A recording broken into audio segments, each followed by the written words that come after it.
Equity markets closed 2023 with a flurry of gains, and the market has continued to glide higher in the early weeks of 2024.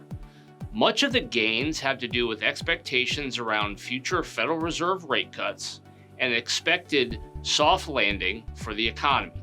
In this latest edition of LPL Street View, we will take a brief 30,000-foot view of what's ahead, what the market will have to digest in the coming quarters, and a reminder that the smooth ride we have witnessed in recent months likely has a limited shelf life. What's the point?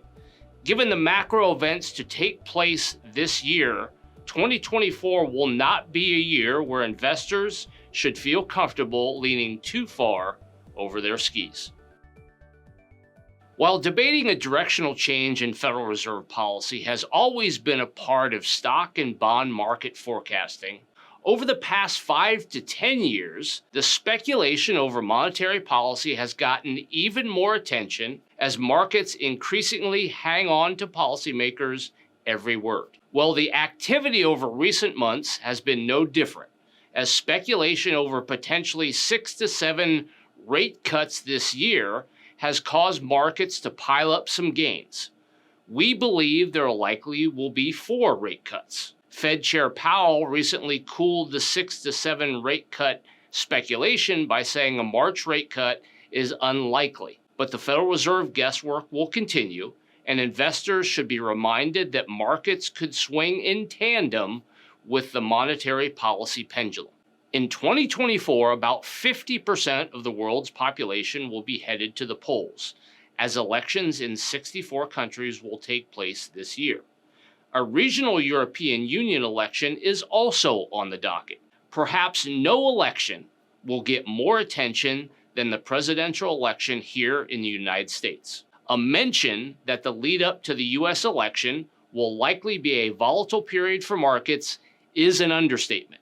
And while post-election markets typically do find a constructive glide path, the tumult ahead of elections this year should indeed be formidable. While long-term investors should not alter their investment plans, tactical investors should indeed tread lightly. And finally, we can often get a sense of where we are going by understanding where we have come from. Here a picture is maybe worth 1,000 words.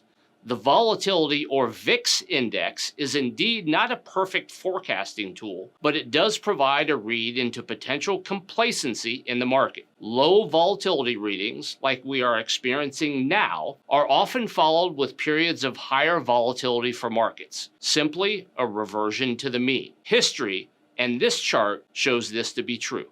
Given what we have ahead of us in 2024, there should be no room for complacency in market dynamics. The message here, we believe both equity and bond markets should provide notable gains in 2024, but we also believe investors are likely in for a bumpy ride. Thanks for listening, and as always, allocate wisely.